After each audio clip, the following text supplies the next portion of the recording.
Oke, baik.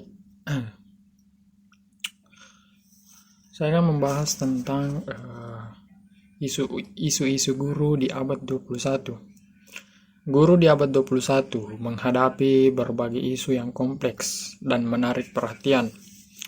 Menurut Mulyono, guru pada abad ke-21 yaitu guru sebagai fasilitator yang menyediakan stimulus baik berupa strategi pembelajaran, bimbingan, dan juga bantuan ketika peserta didik mengalami kesulitan belajar. Jadi, guru bukan hanya berperan untuk serta-merta hanya untuk dalam proses belajar, tetapi di luar konteks pembelajaran juga guru sangat berperan dalam membangun mental dan juga memotivasi seorang peserta didik. Di sini saya akan membahas tentang 4 isu yang dihadapi guru di abad ke-21. Yang pertama itu tentang perekrutan seorang guru atau pendidik dengan jalan yang tidak benar. Kemudian yang kedua yaitu teknologi dalam pendidikan, yang kedua globalisasi dan multikulturalisme, dan yang ketiga peningkatan keterampilan guru.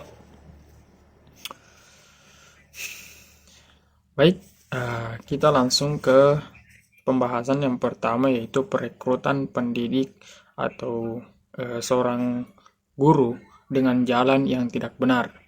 Nah, hal ini sudah menjadi rahasia umum di negara kita, yang dimana di negara ini terkadang dalam proses perekrutan tenaga pendidik menggunakan orang dalam atau dengan cara suap menyuap, yang dimana hal seperti ini sebenarnya sangat merugikan atau tidak efektif bagi proses perekrutan atau bagaimana guru tersebut bisa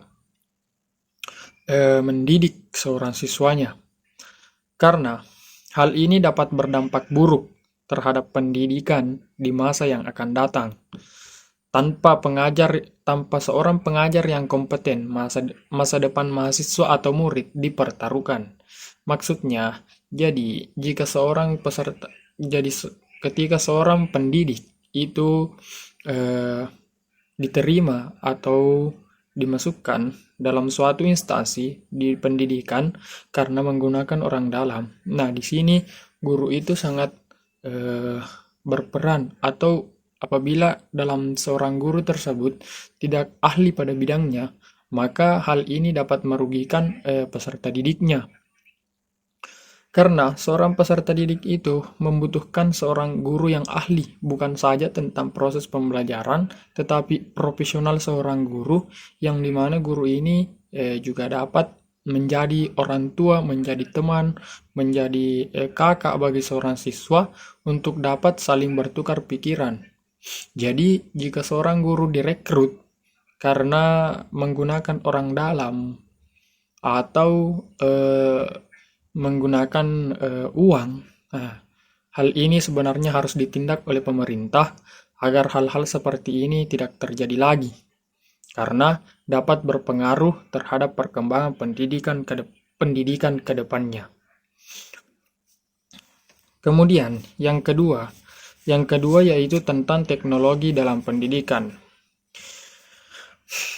Integrasi teknologi di kelas, pembelajaran jarak jauh, dan kebutuhan untuk mengajar keterampilan digital kepada siswa. Namun, hal ini juga dapat menjadi masalah bagi sebagian guru di berbagai daerah di Indonesia, karena dalam mengintegrasikan teknologi dalam pendidikan, beberapa guru mendapat masalah. Masalah-masalah yang didapati oleh seorang guru, terutama guru yang berada di daerah-daerah terpencil, yang dimana kemudian guru-guru ini harus mengajarkan kepada siswanya tentang perkembangan teknologi agar tidak tertinggal oleh peserta didik dari wilayah-wilayah lain. Nah, yang pertama masalah yang dihadapi yaitu tentang keterbatasan akses. Beberapa daerah mungkin belum memiliki infrastruktur teknologi yang memadai, seperti koneksi internet yang cepat dan perangkat keras yang diperlukan. Artinya, beberapa daerah yang ada di Indonesia, terutama di daerah-daerah pedalaman, yang dimana di sana terdapat sumber daya manusia yang banyak, yang membutuhkan pendidikan, namun di daerah tersebut tidak terjangkau oleh teknologi seperti jaringan. Sedangkan di dunia pendidikan saat ini kita dituntut untuk bagaimana kita juga dapat artinya ikut dalam perkembangan globalisasi di dalam dunia pendidikan, yang dimana kita juga harus menguasai yang namanya teknologi. Kemudian yang kedua yaitu tentang kesenjangan digital. Yang dimaksud di sini yaitu siswa dari latar belakang ekonomi yang kurang mungkin tidak memiliki akses yang sama terhadap teknologi, menciptakan kesenjangan dalam kemampuan belajar. Nah, kita tidak dapat memaksakan bahwa setiap siswa itu harus memiliki contohnya saja handphone ataupun laptop, karena latar belakang siswa yang berbeda-beda atau latar belakang ekonominya. Nah, hal ini yang dapat memicu kesenjangan dalam pendidikan, terutama pada teknologi, karena semua siswa itu tidak semua siswa memiliki handphone. Jadi hal ini yang dapat memperlambat proses pembelajaran, karena ya mana mungkin seorang siswa juga bisa kita paksakan untuk membeli yang namanya handphone, sedangkan dia tidak memiliki atau latar ekonominya yang kurang. Kemudian yang ketiga yaitu kurangnya pelatihan. Nah, guru dan pengajar mungkin tidak memiliki pelatihan yang cukup untuk menggunakan teknologi secara efektif dalam pembelajaran. Nah, sebelum guru itu menyampaikan bagaimana penggunaan teknologi kepada seorang siswa, guru tersebut harus menguasai terlebih dahulu bagaimana teknologi tersebut digunakan. Namun, beberapa guru juga memiliki keterbatasan tentang hal tersebut, karena mungkin juga faktor jarak, faktor biaya, sehingga guru-guru tersebut terkadang tidak mengikuti atau terkendala dalam mengikuti proses pelatihan. Kemudian yang keempat yaitu ketergantungan pada teknologi. Terlalu mengandalkan teknologi juga dapat mengurangi keterampilan sosial dan kemampuan berpikir kritis secara tradisional. Nah, ketergantungan terhadap teknologi juga itu dapat merugikan bagi peserta didik, karena dalam proses pembelajaran seorang siswa bukan hanya mengandalkan tentang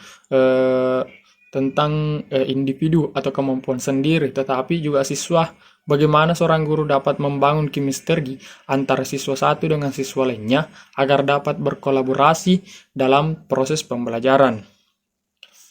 Nah, kemudian masalah yang ketiga yaitu tentang globalisasi dan multikulturalisme. Dalam masalah globalisasi dan multikulturalisme, seorang guru juga harus dituntut dalam perkembangan globalisasi, mengikuti perkembangan globalisasi dalam proses pendidikan. Namun masalah-masalah tersebut ada beberapa yang harus ditangani oleh seorang guru. Yang pertama yaitu tentang keanekaragaman budaya. Dengan adanya siswa dari latar belakang budaya yang beragam, pendidik harus menciptakan lingkungan yang inklusif dan menghargai keanekaragaman budaya. Nah, artinya seorang guru itu bukan hanya tentang proses belajar mengajar, tetapi juga membangun chemistry antara siswa satu dan siswa lainnya yang kemudian saling menghargai, karena seorang siswa satu dengan siswa lainnya itu memiliki latar belakang budaya yang berbeda. Mungkin dari segi budaya, dari segi agama, dari segi ras. Agar pendidik itu harus mengajarkan kepada siswanya tentang saling menghargai perbedaan dari siswa satu dengan siswa lainnya agar terjalin hubungan yang harmonis dalam lingkungan pendidikan. Kemudian, yang kedua yaitu bahasa. Globalisasi memperkenalkan kebutuhan untuk memperluas pengajaran bahasa, tidak hanya bahasa asli, tetapi juga bahasa global seperti bahasa Inggris.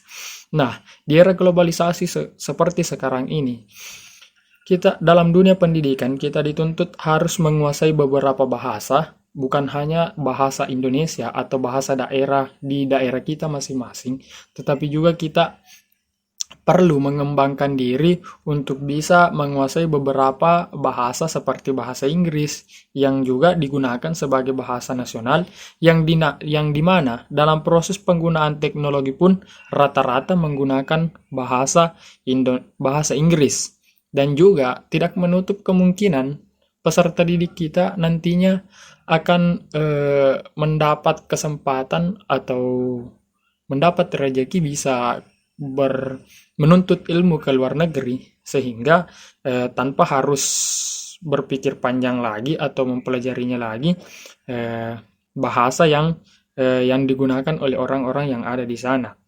Yang ketiga yaitu tentang kurikulum yang relevan. Pendidikan harus merespon globalisasi dengan menyertakan materi yang relevan secara global seperti isu-isu lingkungan, hak asasi manusia, dan pemahaman tentang berbagai budaya.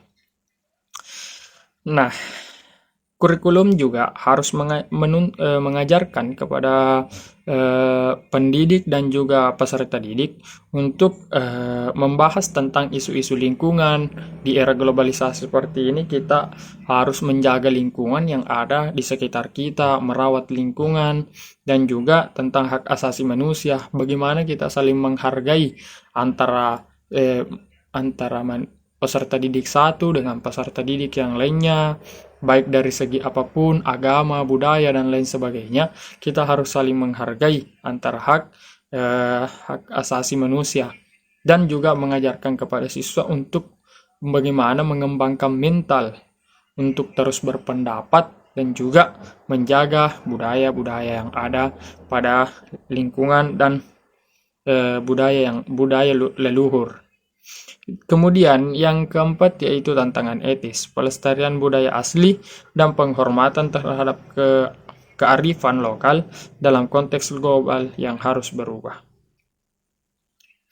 Kemudian yang keempat yaitu peningkatan keterampilan guru. Peningkatan keterampilan guru merupakan hal yang sangat penting dalam meningkatkan kualitas pendidikan. Nah, pelatihan yang pertama yaitu pelatihan dan pengembangan profesional. Program pelatihan dan pengembangan yang teratur dapat membantu guru meningkatkan keterampilan mereka dalam pengajaran, manajemen kelas, dan penggunaan teknologi. Nah, pelatihan yang semacam seperti ini itu sebenarnya harus dimiliki oleh setiap pendidik, karena dalam proses pembelajaran itu guru harus aktif atau mampu membangun keharmonisan dalam suatu kelas. Bagaimana seorang guru bisa mengerti latar belakang seorang siswa, kebutuhan belajar seorang siswa, dan juga mengajarkan sesuatu tentang perkembangan teknologi kepada siswanya agar siswa itu dapat mengembangkan potensi-potensi yang ada di dalam dirinya. Kemudian, yang kedua yaitu menerima umpan balik konstruktif. Menerima umpan balik dari siswa sesama guru dan pemimpin sekolah dapat mengidentifikasi area-area yang perlu ditingkatkan dan mengembangkan keterampilan lebih lanjut. Nah, sebagai seorang guru kita tidak boleh tutup telinga atau hanya berfokus pada proses belajar mengajar tersebut, tetapi juga kita harus mendengar keluhan dari siswa, dari guru maupun dari pimpinan sekolah tentang bagaimana kita dalam proses pembelajaran. Apakah siswa kita sudah menerima atau sudah suka dengan apa yang kita sampaikan, atau dengan proses metode pembelajaran yang kita lakukan, apakah siswa itu sudah sudah senang dengan apa yang kita lakukan di dalam proses pembelajaran. Ya, yang ketiga yaitu tentang evaluasi diri. Melakukan evaluasi diri secara teratur untuk mengevaluasi kekuatan dan kelemahan dalam pengajaran serta merencanakan langkah-langkah perbaikan yang sesuai. Ya, dalam proses pembelajaran kita sebagai guru kan tidak mungkin kita juga bisa memaksakan apa yang kita ajarkan kepada siswa itu dengan metode yang seperti ini siswa itu harus menerima, tidak. Namun dalam proses pembelajaran seorang guru itu harus mengetahui apa yang kekuatan dan kelemahan yang ada di dalam dirinya dalam proses pembelajaran. Kekuatan-kekuatan atau kelebihan-kelebihan seperti ini yang dipertahankan. Namun kelemahan-kelemahan yang ada dalam diri kita dalam proses pembelajaran itu bagaimana kita mengidentifikasi kemudian mengembalikan kepada diri kita sendiri yang dimana kemudian kita terus belajar untuk meningkatkan potensi yang kurang tersebut agar bisa lebih maksimal dalam proses pembelajaran di dalam kelas nantinya.